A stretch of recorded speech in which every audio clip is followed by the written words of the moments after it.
Good afternoon. My name is Lisa Bentley. Welcome to our third episode of You're the Voice. Today, we are very fortunate to be speaking to someone I've known for a very long time, who is a performer and a singer and a very talented artist. His name is Michael Zammit, and he's a studio engineer, producer, and owns his own Airwaves recording studio here in Melbourne, which was established in 1990.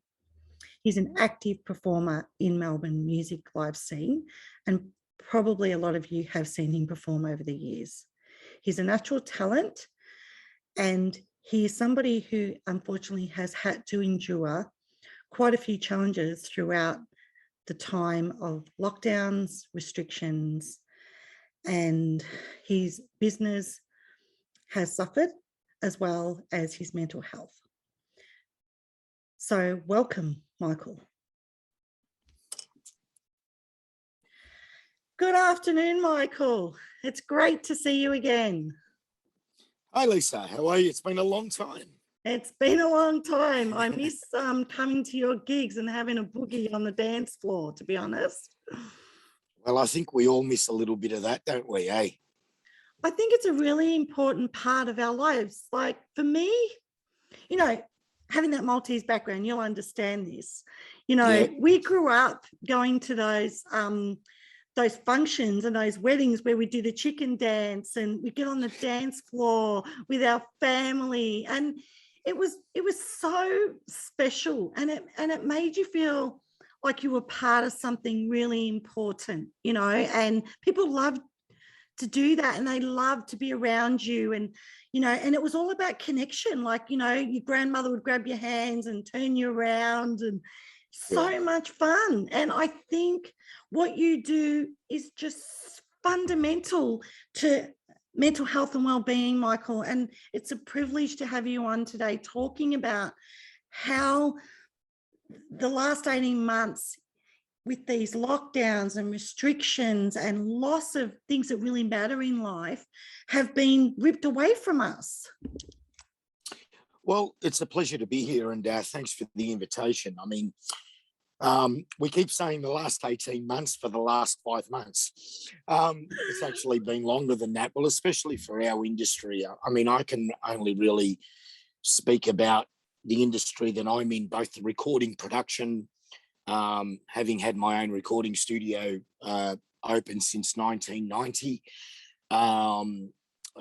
We've been through recessions, we've been through all sorts of things, but have always managed to kind of keep our head above the water, if you like. But this pandemic, or whatever one wants to call it, has really, really put a hole in our industry. Not only the recording production side, but also the live music industry, where I'm still pretty active in playing around town, and have been for many, many years.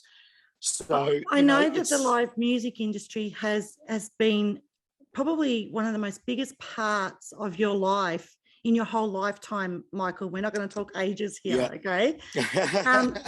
So for someone like you, this pandemic, this flatten the curve, which has been going on for now 18 months or more, has really affected not only, I guess, your way of life, how you actually bring income into your family, put a roof over their heads, food on their table, but also your own well-being and your own emotional health. Like, this has been such a major part of your life that's been taken away from you. How have you coped in terms of your well-being, Michael, throughout this time?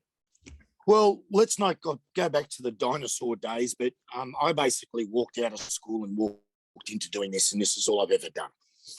I was lucky enough to, and still lucky enough to be very active and make a living and provide for a family, and I think it's sort of, look, I just turned 54 a couple of days ago, and look. You only look about 35.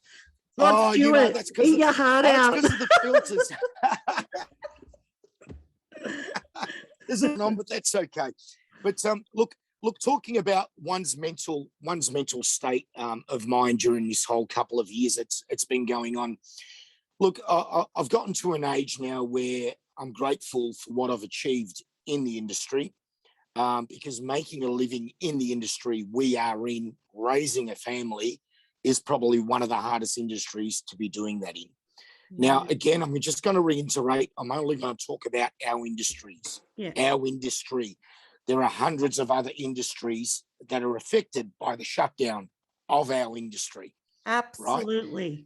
So when we talk about the financial side of things, that's a really massive hit for me. Okay. Now, I'm one of the fortunate ones who basically, you know, kind of, I own the premises, I own the equipment. You know, I'm not saying that it hasn't affected me. Of course it has, because it's my bread and butter.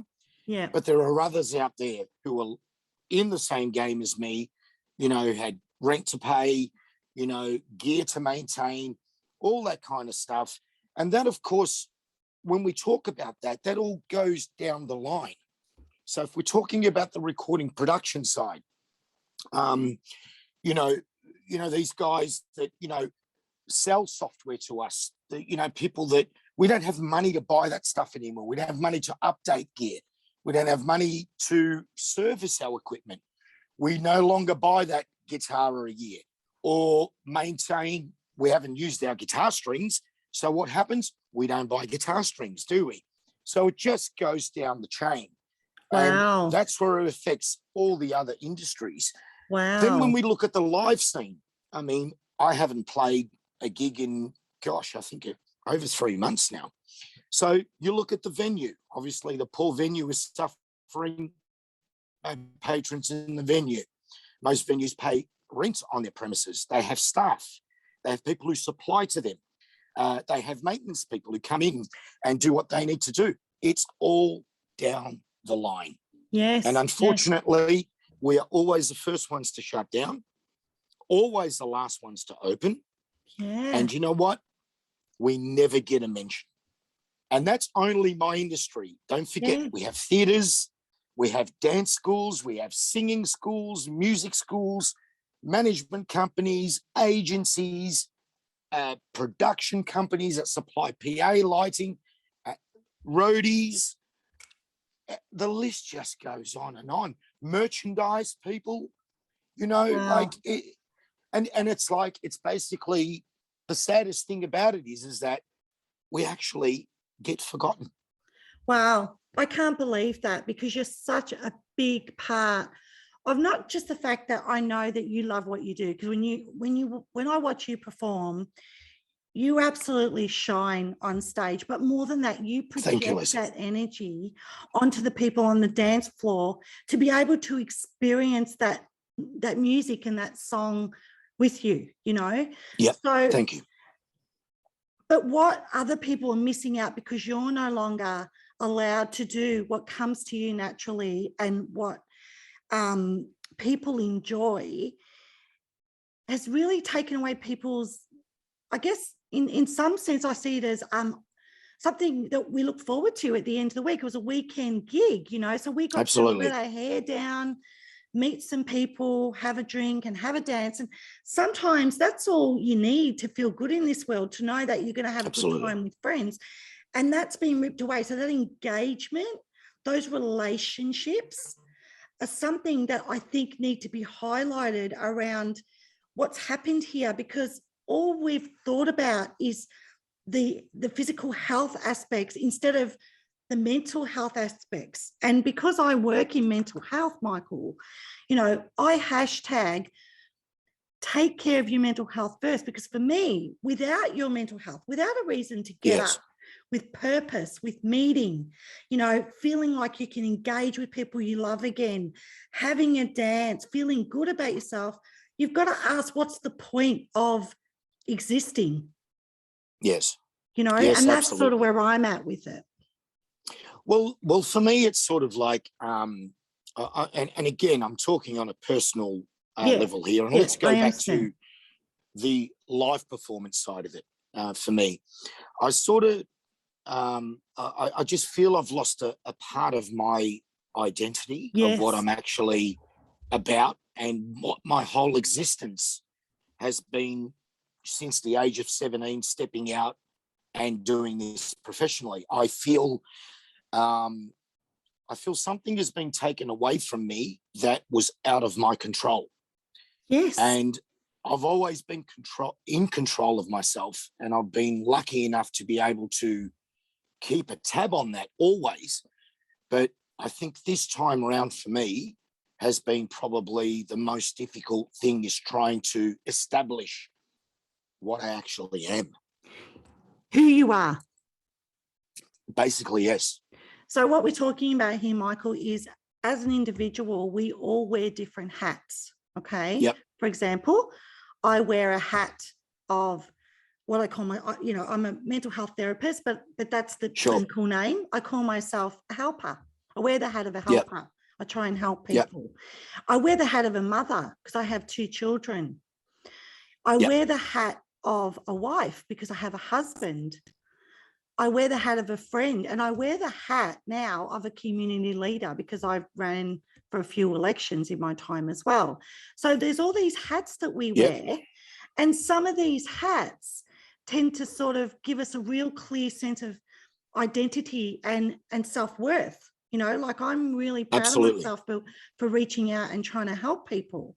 So I imagine for you, your identity is kind of lost because your self-worth, your self-esteem, your meaning, and your achievements in life have all been around this entertainment music industry. Yeah, absolutely. Absolutely. And I'm kind of nervous, Lisa, for the first time in my whole life of actually getting back out there and doing what I do. Nervous. It's just been so long between drinks. And even in the production sense in the studio, I'm sitting in the studio now as we speak. I don't know how my creative flow is going to be when it comes back. When we're allowed to open again, when I'm allowed to work with artists, when I'm allowed to create, music and create what I do every day of my life. I've been shut down here for that long that, again, that's another part of my identity that I'm going to find really, really hard to actually get back, because when you're creating stuff and you're working with artists, you're basically, look, the cliche is raising someone's child in the music industry. And it basically is, because songwriters, that is their babies, that is their heart, that is their soul. I'm lucky enough that they come to me to help. You're breaking up a bit there. Can you just repeat that? Sorry, Mike, you kind of froze for a second. Sorry. Can you continue? Yeah. Well, kind of like I'm the one that they employ to actually help them bring those songs to life. Yep. Now, I'm that sort of far out of practice that I'm actually really nervous about that as well, because I've just been out of touch with it. And you might think, 3 months, it's not that long. But we've got to remember, we had lockdown 5, we had all the lockdowns last year as well. And you kind of tend to lose the flow, I think, more than anything else. And you lose a momentum. Really nervous. You lose a momentum, Michael. But let me tell you about being nervous. I've seen some of your recordings online, and you've still got it. Okay? You've got the voice. You've got everything. You've got the soul. You've got the talent. You know your stuff, Michael. And you know what? Your audience, the people who have been following you, watching you, looking forward to seeing you, it's going to be like performing for the first time, and they will be there supporting and backing you all the way. And pray to God, fingers crossed, we can dance and we're not turning into Footloose, because I can't believe this restriction of not being able to dance, going to a club and not dancing. What is that? What the hell is that? I know, Lisa, I know. See, and this is another thing where we're going to be the last ones to actually jump on board. And just recapping on what you said about Facebook videos, first of all, Well, I've got the opportunity. I just Please. want to thank everyone for always supporting me. I mean, my support base is amazing, and I truly do it from my heart for everyone to just to enjoy. And I don't want anything out of it. I don't expect anything out of it. It's just for me to give back to those people who have allowed me to do what I wanted to do all my life. So it's just giving something back. Now, recapping on the sitting down and not dancing thing, this is going to be the problem of us getting back to it. I mean, the capacity of people allowed in the venues, not allowed to stand up, table service. I mean, entertainment is all about enjoying yourself, enjoying the evening, the afternoon, the whatever it may be. We as artists need to interact with those people. We see a full dance floor, we're going to be going like crazy. And, and it's almost a bit intimidating when you're performing in front of people who are actually sitting down, not taking even in consideration wearing masks. I mean, I pass by people at the local shopping centre with masks on, and I don't even recognise them. I know. And it's really sad. It's like, yes, people will say hello, and I've got to look like twice and say, oh, g'day, Jack, or g'day, Mick, or g'day. Like, we've just lost that whole, interaction between people. And well, I don't know how that's going to work. I think this idea of a mask, you think about putting a mask over someone's face. It's all about it. To me, it's a symbol of closing people off, shutting people up, stopping people from connecting, because our communication is through our mouth. So that's how I analyze it, right, without being an expert in that. But in terms of communication, you literally can't communicate, or you don't want to communicate, because you're stifling your own breathing by wearing it anyway. Health benefits aside. So at the end of the day, the mask wearing is definitely psychologically is definitely not helping anybody. Okay. And I find also, you mentioned about getting on the dance floor and enjoying yourself. Well, again, you've got to go back to physical connection. I mean, Michael, not only did I come to clubs and have a dance and meet people, but every time I ran into someone, I would give them a big hug. Yeah, absolutely. That's how I'm built, because I'm Maltese. Yeah. We don't say hi from a distance. We grab people and we embrace people and we hug people. And that is actually, it's manifested inside me, and it's very hard to consciously go, oh no, I'm being restricted from touching or hugging or letting someone know that I actually care about them, because that embrace is about saying, you matter to me. Yeah. Look, absolutely. The whole, mask wearing thing. Look, I mean, I'm not a medical scientist or anything like that. And none of us are, but you're entitled to your opinion, Michael. Like in my situation, when things do open up, and and I'm talking about the local clubs that I work at. Of course. Everybody has to be seated. Everybody has to wear a mask now. I rely on kind of that interaction with the audience, whether they're dancing or whether they're seated.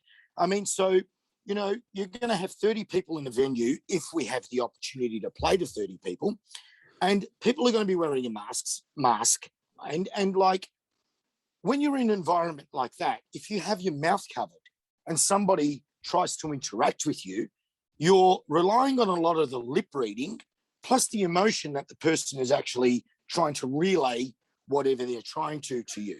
So you can imagine how damn hard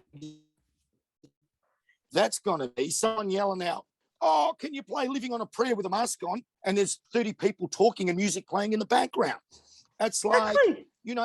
how do we do that? Like, well, maybe you need to get creative and get some little, like karaoke, requests for karaoke. I was going to buy some post-it. Yeah, I was going to buy post-it notes and put them on each table. That's the way to do it, Michael. That is the way to do it. And let's not forget, as we get older, our hearing starts to wane a bit. So that's what you do. And the other thing is, like you mentioned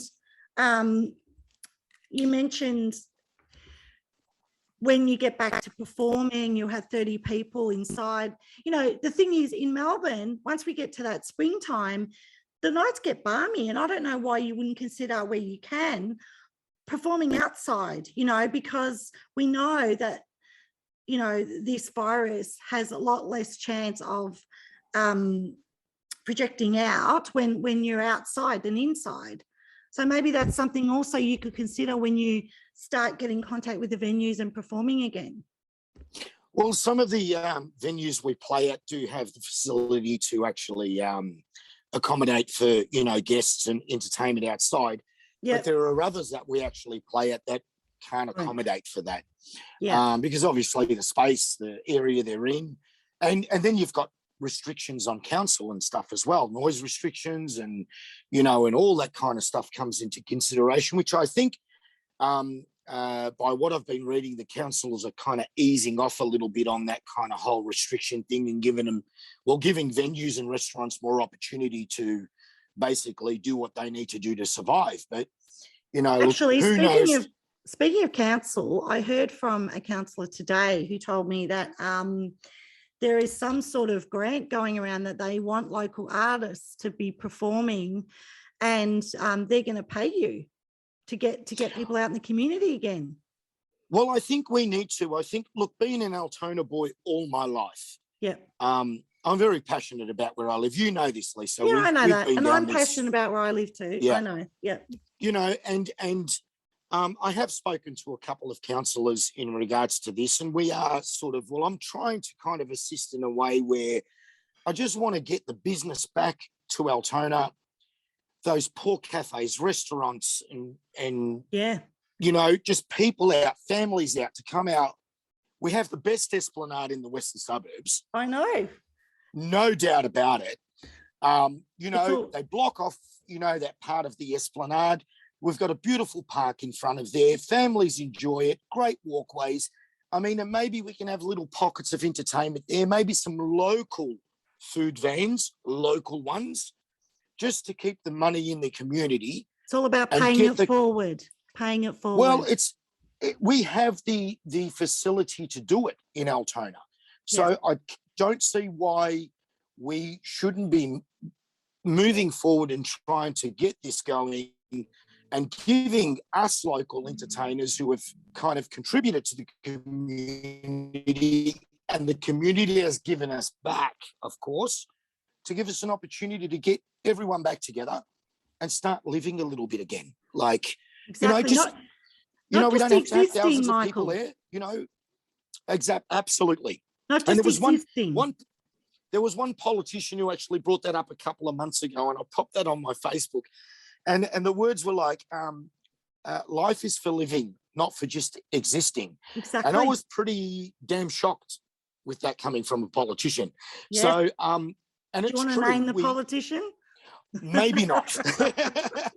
Okay, fair enough. Maybe not. We'll leave that for another day. Okay. But, yeah. So in terms of... Yeah. Go. Sorry, Lisa. Sorry, I just had a question. Just moving away from the entertainment side of it for a bit, I'd like your views on some other things. What I've noticed since, yes, it started with the lockdowns and the masking and the restrictions, but now the vaccinations have become are a part of the equation. What I've noticed is there's more division than ever. And you know how you said to me before, I've lost my identity.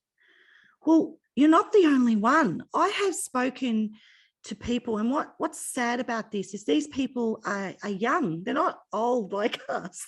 They haven't lived yet. You know what I mean? Well, you know what I mean. Yeah.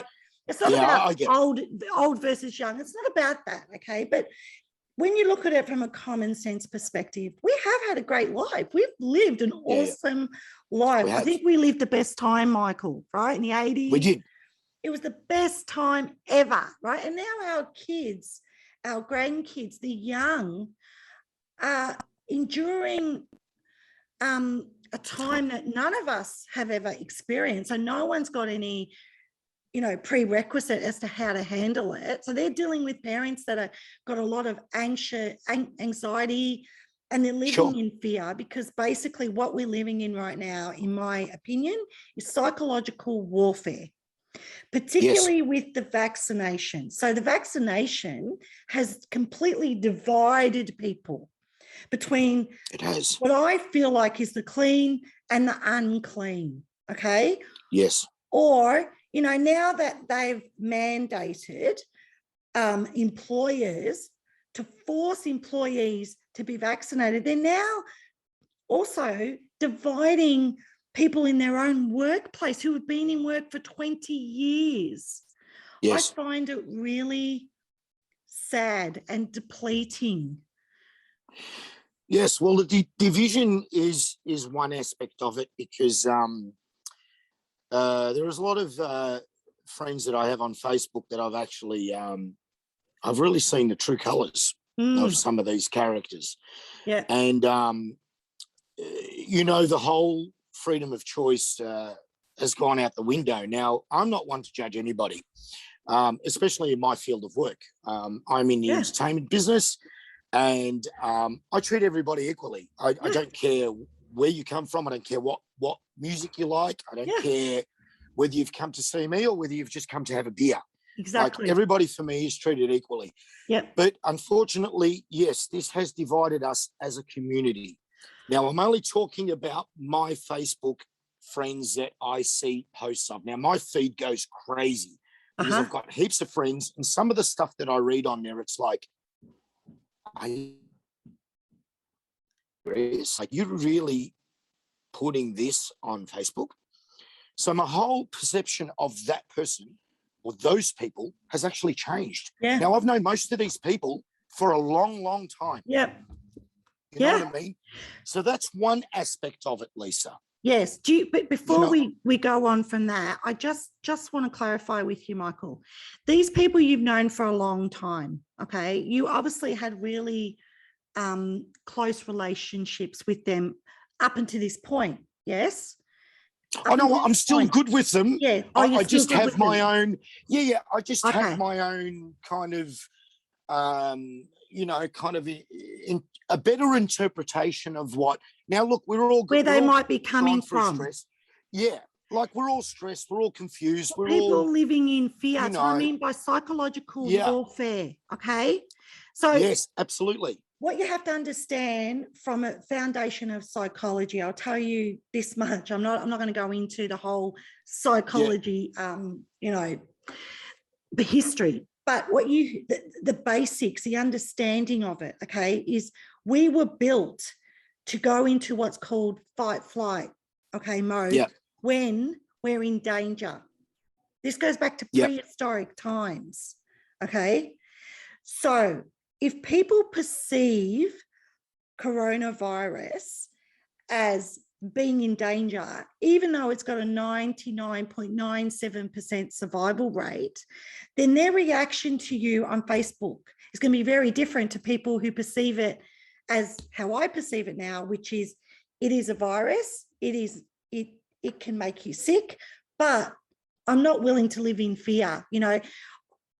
From what I heard, and again, I can only tell you what I know from what I've heard recently on Sky News, I think it was on.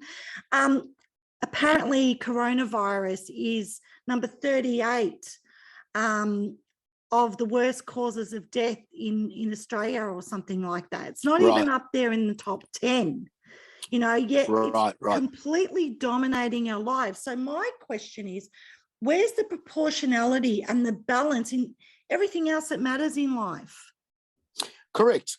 I mean, what you're saying, I totally agree with, but I seem to think that the division between society, community, I'm going to say community, I mean, is only because of this vaxxed and unvaxxed, and it's just kind of everyone is, and again, everyone's entitled to what their opinion is and how they look at things, but this will be a problem now as things open up. Yes. I mean, you mentioned earlier on about, Vaccine if you're an passport. essential worker, you need to get vaxxed. I mean, that is holding somebody to ransom. Yes. Yes. And It's I've medical mentioned this on apartheid. Facebook.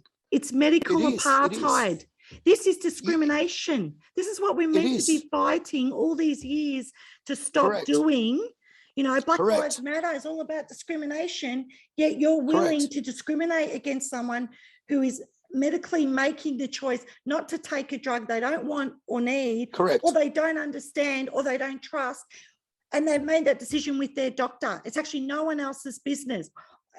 This really makes me wonder what is going on in the world and how people can use coercion, bullying, emotional blackmail to force people to take a medicine that they don't want or trust in their own body. And also, what's happened to my body, my choice when it comes to abortion? Isn't it the same sort of thing?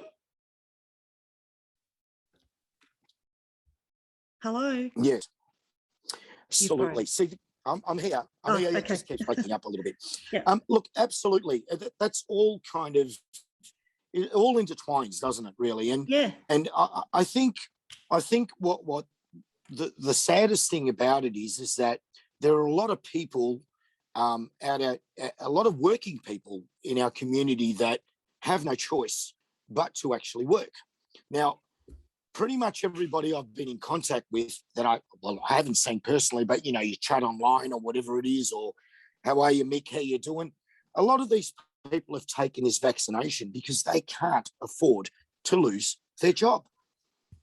So this is what I mean by it's holding people to ransom.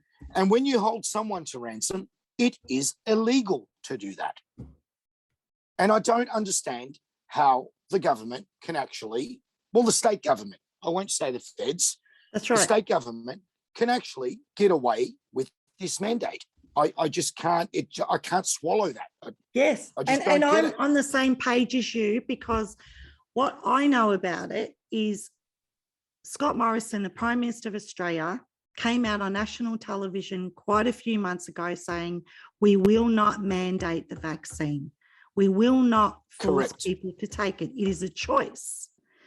And then a few months down the track, Daniel Andrews comes out saying, we're mandating this. So he's doing exactly the opposite to what the federal government did. So let me tell you, people out there, don't believe them when they say it's not political, because I'm telling you, this is a political football that is being used to control us right now. That's my belief. Correct, absolutely. And then if we get back to, when the venues are open, I mean, where it is, I mean, I don't know if they're going to follow through with this. Well, they're talking about the Spring Carnival, that you have to be vaccinated, and obviously all the venues and restaurants. So, where does that leave everybody else? I mean, it's discrimination, and that's going to make it hard for a lot of these places to open and welcome back their people who've supported them for God knows how many years. I mean, let's talk about, can I mention the Altona Sports Club? I'm sure they won't mind. We'll plug the Altona Sports Club. It's a great venue. Yeah. Great venue. I mean, great it's venue. Been around forever and a day. Awesome. I'm sure there are people that attend that club and have supported it for the 60 odd years it's been open that choose not to take the vaccination. So what do you do? They would have dropped thousands of dollars over there over the years, supported the club, kept it open for the community, for everyone to enjoy, and the club's going to knock them back at the door because the government has told them, listen, you can't come in because you haven't been jabbed. Are we serious? Exactly. But this is the thing, right? Even though they have mandated and they're talking passports, I want to ask you, do you believe that it's going to continue like this and they're going to keep dividing us this way? Or do you have hope and optimism that the world is going to open up and we're all going to be equal again someday soon? I'm optimistic that this will fade out. Me too. Okay. This will fade out. This is like the SARS thing we had, I think, about 8 years ago, where we heard about SARS for about 6 months. Obviously, it was only 6 months or so. And I recall that because my son had broken his arm. He was only very young. And we were sort of separated between those who had whatever symptoms in the hospital, and then we were separated from them. Anyway, that's how I know what it was like. And he was only a little kid at the time. Yep. That faded away. Yep. Now, I know this is on a larger scale. I get this, and I get, it's, probably inflated by 1,000 times more, if not more than that. But I am optimistic, and I do feel that, this will eventually fade out. And I really hope it does, because what we need, I think, is for us to all respect one another again. Yes, absolutely. Because we've lost that. Yes, I agree. I agree, Michael. And I saw, again, going back to social media, I saw a photo which I thought was a brilliant depiction of what life should be like. One woman had a sign with "I'm vaccinated." The other woman next to her had a sign with "I'm not vaccinated, but we're still friends, and we agree to love each other anyway." Absolutely. And this is the thing about divide. I mean, when has divide and conquer ever worked, Daniel Andrews? Like, honestly, how can he think that it's working? Not to mention, like, how it seems to me absolutely crazy that we're now starting to open up and we have over 2,000 cases. When we had nothing, they locked us down. Yeah. Well, that's a question that I keep asking myself. It's a question that I keep asking myself. And we've got 2,200 cases plus today. I think we're up to, what are we, 66% of full vaccination, is it? I'm not sure. Well, I know the first target is 70% they're trying for. Yeah. Correct. Yeah. So, but then we're having 2,200 cases a day, and we're going to have 10,000 people at the races over, the 5-day period of $10,000 at 10,000 people a day over 5 days. They're allowed, fully vaccinated. Our hospitals are supposedly stretched to the limit, and we're going to move forward. I mean, great. We are going to move forward. Yes. But what's the story with the numbers? Exactly. I ask myself. Yeah. If you're not questioning this stuff by now, then I don't know if you're living in a vacuum. To be honest, Michael, I have my own, being a mental health therapist, I've had my own mental health challenges through this time. Yeah. Okay, I'll be honest. And I've also struggled with my family life, with my friends, because I have different views to them. And I refuse to live in fear. I will not live in fear. I know that's not going to serve my mental health, and I will not live in fear. Yep. So the thing is, if you're dealing with these challenges, these kinds of mental health challenges, and I'm also having to help people who come in every day, and they're not just divided on social media, like what you talked about before, Michael, but they're also divided in their own households. What about husbands that want it and wives that don't, or wives that want to take it and husbands don't? And then they fight because that one wants the kids to have it and the other one doesn't. Yeah. Do people realize what the hell is going on here? They are dividing families. And without families and foundation, we have nothing. There's nothing. It's all about the family. We wake up in the morning for the family. Exactly. So I question so much, but I do have optimism. I really, really do. Michael, for the first time since this thing began, I can see the light through the trees. I really can. And for anyone out there who is struggling right now, the best thing you can do for yourself is turn off Channel 9, Channel 7, ABC, Channel 10, even Sky News. Turn them all off. And even get off social media for a while, go outside, go to the beach, go for a walk, enjoy the sunshine, get some vitamin T, take your mask off, breathe in fresh air, and focus on what you can control, because that is what really, truly matters. Absolutely. All of the above, because that's what it's all about. We're just so consumed in everything. And Lisa, it's because a lot of people are bored. So, they're not working. A lot of people can't open. So what do? We sit down, we pick up the phone, and we have a flick. And then we'll read what this lady has said and read what this gentleman has said. And then you think, oh, I think I'm going to comment on this. And then by the end of it, you've got a trail of arguments going on. And then we put the phone down because we're frustrated. And then we pick it up again within 10 minutes time and continue on. It's because of where we are at the moment. You're right. And, we're addicted. We have nothing else. I've shut everything down. Yeah. I'll have a flick through Facebook. I don't watch the news anymore. I'm not interested. All I want is for my business to get back to what it was. I want to get out there, play some gigs, meet some friends, Lisa, have a bit of fun, have a laugh, and wake up in the morning and thank God for the next day. That's all I want to do.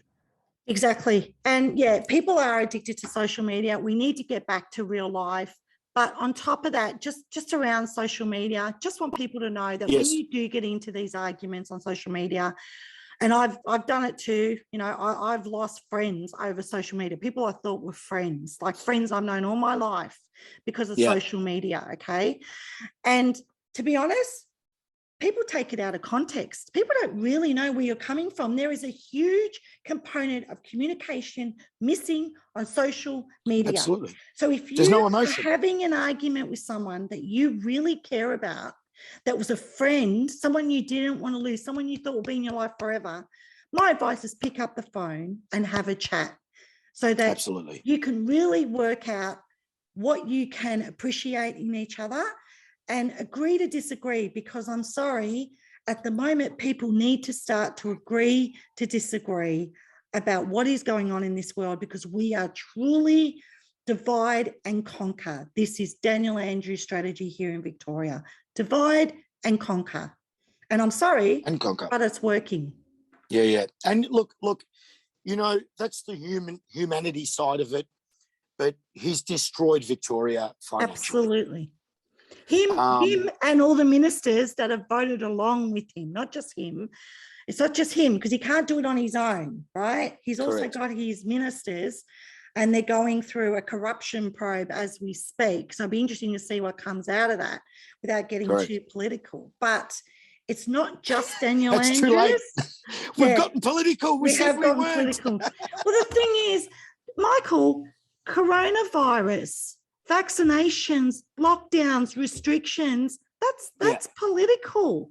Politics have done this to us.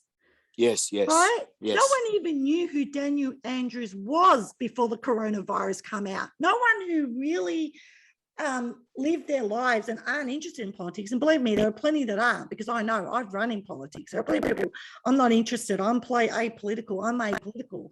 Let me tell you, all those people now know exactly who Daniel Andrews is. And they bow down to the Messiah every day without thinking about what he's doing. And it's time. Absolutely. It's time. And this is why this program's called You're the Voice. We're not going to live in silence, and we're not going to live in fear. You can do the next part, Michael. You're the singer. Whoa, whoa, whoa, whoa,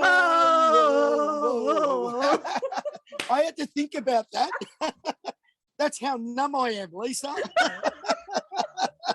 Well, you know what, Michael? I am so appreciative of you being with me here today. Thank you.